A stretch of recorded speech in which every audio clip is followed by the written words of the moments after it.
Welcome to the NEWSMAX Daily for Thursday, April 18, 2024, or 4/18/24, the 109th day of the year, the 16th Thursday of the year, and it's National High Five Day. A lot of people have gone to the fist bump, right? Especially since the pandemic, which is equally as effective. But today, throw a high five at a coworker, a friend, or a family member. There weren't many high fives or fist bumps, if any, going around at that gas station President Biden stopped at near Pittsburgh yesterday. A lot of people are making a big deal, rightfully so, about the apparent lack of enthusiasm there. But if you have seen the video, if you haven't seen the video, I highly encourage you to go see it. But if you've seen the video, I'm guessing someone finally told the president to stay away from the kids, especially the little girls. As soon as he walks in, you can see him get all excited about a young girl sitting right up front with who I'm guessing is her mother. Joe walks right up to them. He's smiling, he's happy, and then he just walks away. No handshake, no high five, no fist bump, no photo, nothing. The president and staff returned to the White House yesterday, only to fly back to Philadelphia today. Same state as Pittsburgh, right? Not that far away. Seems like the Clean Energy Administration is unnecessarily burning up a lot of jet fuel. I mean, the night before they stayed at a hotel in Pennsylvania. I don't know why they came back to the White House just to go back to Pennsylvania. I'm sure there's some logistical reason. Meanwhile, this story from Scranton also getting a lot of coverage. He got shot down in New Guinea. And they never found the body because there used to be, there were a lot of cannibals for real in that part of New Guinea. And he volunteered because someone couldn't make it. He got shot down in an area where there were a lot of cannibals in New Guinea at the time. Oh, gosh, Joe Biden mumbling and grumbling about cannibals. A totally gross and untrue story, talking about Uncle Finnegan or Uncle somebody who got shot down. Well, it wasn't over New Guinea. It was over the water. And he wasn't eaten by people. But Joe just had to make a story gross. And he also had to tell a story that was untrue. That's Greg Kelly, host of Greg Kelly Reports, 9 o'clock Eastern, right after The Balance with Eric Bolling, who spoke with country music star and entrepreneur John Rich. He started that with his father, Joe's home, his father, and then it was Uncle Bozy, and then there was cannibal. We're just a bit lost. You speak Bidenese by chance, John Rich? Listen, if we had a relative like that at a family reunion, someone would be stationed next to him the entire time so he didn't wander out into the street. It's pathetic. It's pitiful. And America's getting a really good look at what happens when you put someone like that into the White House. We're getting a real good look. I've said this before, Eric, but unity will happen in America when our shared pain becomes intolerable. And we are approaching that point where it does not matter if you're left, right, or in the middle, where you come from, what your socioeconomic status is. We all have the same problems, and they are growing by leaps and bounds. Unfortunately, pain is a great alarm clock. You know, you're speaking the words that we're thinking. John Rich, one more thought. This afternoon, the Senate decided against. Chuck Schumer did something that's never been done before. He decided not to do a Senate trial of the impeachment of Mayorkas. Mayorkas was impeached. They sent it to the Senate. And the Senate, instead of listening to the evidence and deciding whether Mayorkas was guilty or not, they decided not to do it. Your thoughts, final thought on the Democrats hiding a failed administration, the Biden administration? It's physics. For every action, there is an equal and opposite reaction. That is a fact. And what they did today will have an equal and opposite reaction when people go to vote, because Democrats just watched their own representatives not give them what they wanted, which was to get this guy out of there and put somebody in that could turn this mess around. They are suffering in these cities. They are under assault on many levels in these cities, and so are their children. And I believe in November, all of this comes back in spades. John Rich, really good having you. John Rich on The Balance with Eric Bolling. If you're a John Rich fan, a Big and Rich fan, or a contributor to Folds of Honor, I did an interview with John Rich a few years ago on my own podcast at the time. I put that on X today, if you're following me. If not, it's at @radio_Marino. It was a really informative and fun interview, at least I think so. If you have 10 minutes or so, go check it out. So, as Eric and John mentioned, the Senate, led by Democrat Chuck Schumer, voted to reject the 2 articles of impeachment targeting Homeland Security Secretary Alejandro Mayorkas. On this vote, the yeas are 51, the nays are 48. 1 senator responded present. The point of order is well taken, and the article falls. NEWSMAX host Carl Higbie picks up coverage on that. Both articles of impeachment were just completely dismissed by Chuck Schumer because they were deemed unconstitutional. How? I have no idea. No further details. If you work in the government, and I'll be honest, this does actually apply to both sides of the aisle, but it really applies to Democrats. Forget Alejandro Mayorkas for just a second here. Pete Buttigieg, he's gotten like bridges falling down, trains derailing. Just today, they grounded all of Alaska airline flights, but not because the doors were blowing off the planes, but because of some stupid IT outage. We had 2 branches of government pass a bill called the Inflation Reduction Act. Was inflation reduced? No, it was not. But this is the government. They do all kinds of stupid stuff. And in Alejandro Mayorkas' case, literally nothing at all, which is just as bad. Which is why I keep saying, hey, maybe shutting down the government might be a good thing, because the less they do, apparently, the less we get hurt. Specifically when it comes to people like Mayorkas. Not only is he actually not securing the border at all, he's incentivizing people to come here. Him and all of his leftist cohorts in all these blue cities. And then he sits there, he lies through his teeth with his smug look on his face and tells people he's doing his job. Then he just says stuff like, I can't do my job because Congress won't let me. But then Congressman Cloud from Texas, thank God for this guy, he called him out. Congress removed any authorities from you or the president since you've taken office? Congressman, the point that you make with respect to Border Patrol agents. The answer is no. I'd also make the point that you have approximately 20% larger budget than Trump had. You can't hide from this one, Mayorkas. All these bad border policies have caught up to the Democrats in an election year, by the way, which is why he has to lean on the same desperate talking points on what the real threat is. We are in a heightened threat environment, and what we worry about is an increase in what we call domestic violent extremism, the radicalization of individuals already here, driven to violence based on an ideology of hate. Buzzwords right there. Domestic violent extreme. We all know what that means. He's talking about Trump supporters. He's talking about you and I. And that brings me to the January 6th debacle, which was in front of the Supreme Court yesterday. Federal prosecutors, I think they way overcharged, like hundreds, it's over 300 defendants, with this stupid obstruction charge that usually applies to people who destroy documents. All 5.5 conservative justices were super skeptical about this yesterday. What does that mean for the breadth of this statute? Would a sit-in that disrupts a trial or access to a federal courthouse qualify? Would a heckler in today's audience qualify, or at the State of the Union address? Would pulling a fire alarm before a vote qualify for 20 years in federal prison? Oh, good point. You're going to lock up grandma for being allowed into the people's house, mind you, for obstruction, because that somehow impeded the business of U.S. Congress, but not Jamal Bowman, who pulled the fire alarm with the full intent being the key word, of stopping House business. That's Carl Higbie, and it was Justice Neil Gorsuch asking the question about pulling the fire alarm.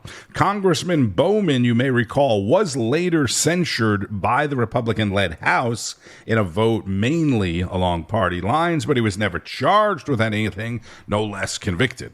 Well, I guess he can't be convicted if he was never charged. But Carl spoke with Jacob Chansley, the MAGA shaman, who has essentially become the face of the January 6th riot at the Capitol.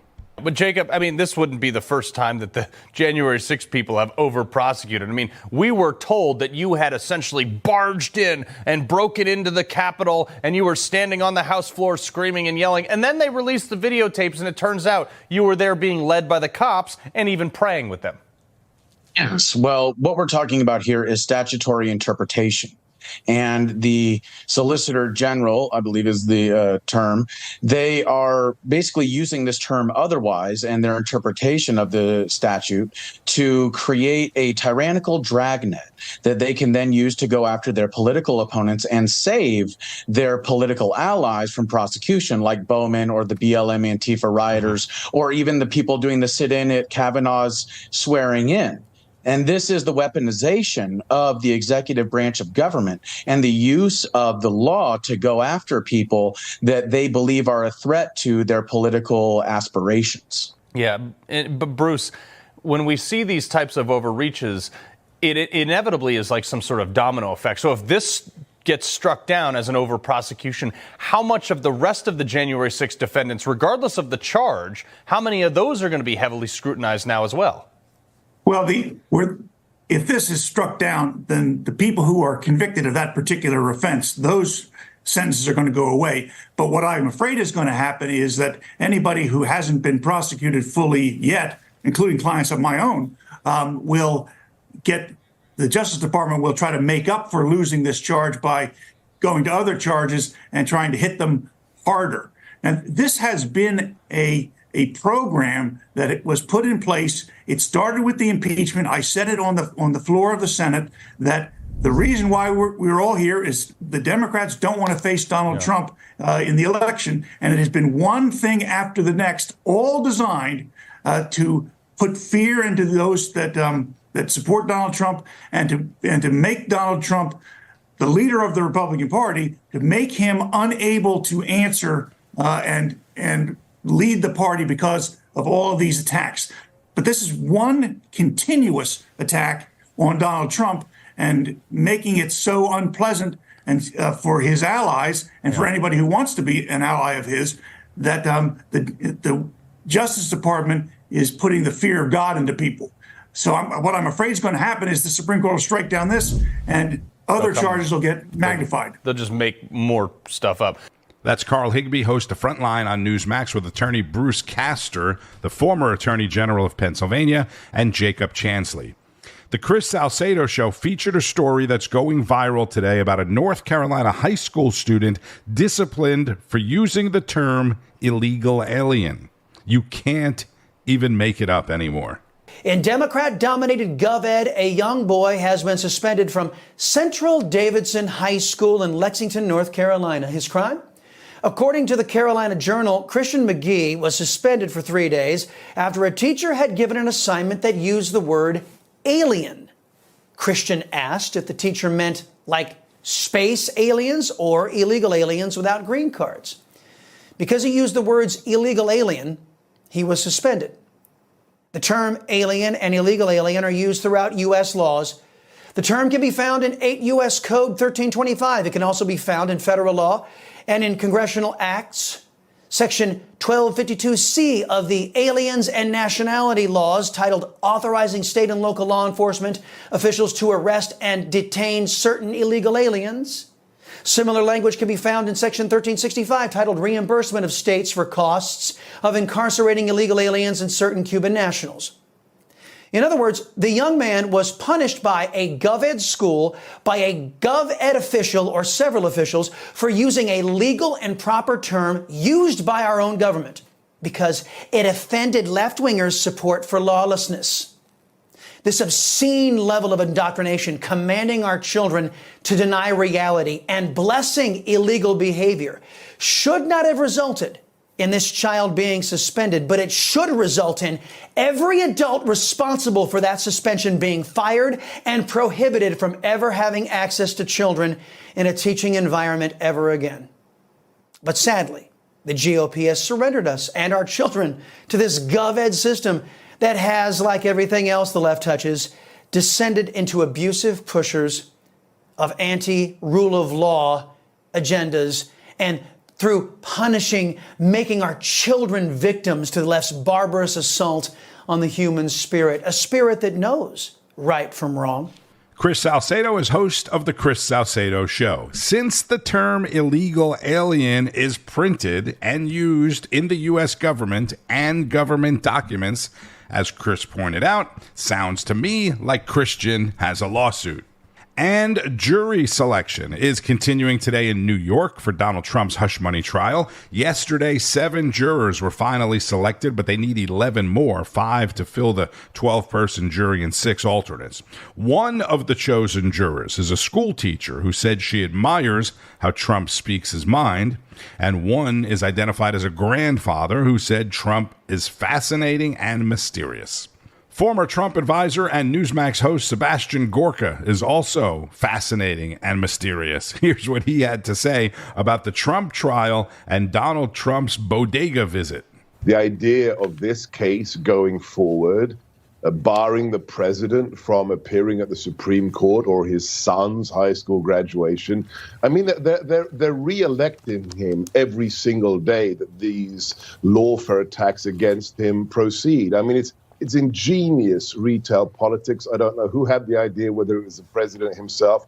Every day he's in New York, he should go to a different part of New York and have a rally, basically, thanks to Engoron, thanks to Merchan, thanks to Alvin Bragg. This is how he walks back into the White House. And if I may, Rob, I'm not an emeritus law professor from Harvard, but I couldn't disagree more strenuously with Professor Dershowitz on the issue of high crimes and misdemeanors and treason. When Alejandro Mayorkas lets in 10,000 illegals today, when people, beautiful young Americans like Laken Riley, are murdered by people who are let in here by his Department of Homeland Security, yes, he should be impeached for being the largest human smuggler in American history and aiding and abetting the cartel. So that's one American's take. So the contrast yesterday, pretty interesting. Trump forced to sit in a courtroom all day, 7 hours. Meanwhile, Biden able to hit the campaign trail in battleground state of Pennsylvania in his hometown of Scranton, the place where he was born and raised. Here's what he said when he took the stage. Take a listen. My grandfather would tell me when I walked out the door in North